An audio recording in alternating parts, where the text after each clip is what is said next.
కేసీఆర్ మోడీపై ఒక రేంజ్ లో ఫైర్ అయ్యారు ఏపీ సీఎం చంద్రబాబు నాయుడు. ఆయన ఏమన్నారో చూద్దాం. సైబరాబాద్ నా మానసిక పుత్రిక, ఇది నా బ్రెయిన్ చైల్డ్, అవునా కాదా? కేసీఆర్ గారు మీరు కూడా నాతోనే ఉన్నారు ప్రారంభించినప్పుడు, అవునా కాదా?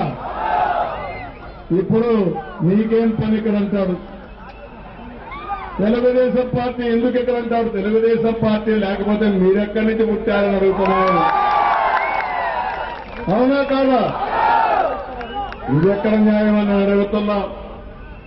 ఆ రోజు తెలుగుదేశం పార్టీలో పుట్టి తెలుగుదేశం పార్టీలో పైకొచ్చి కడాన తెలుగుదేశం పార్టీని విమర్శిస్తాడు. ఇంకో పక్క నరేంద్ర మోడీ అంటాడు.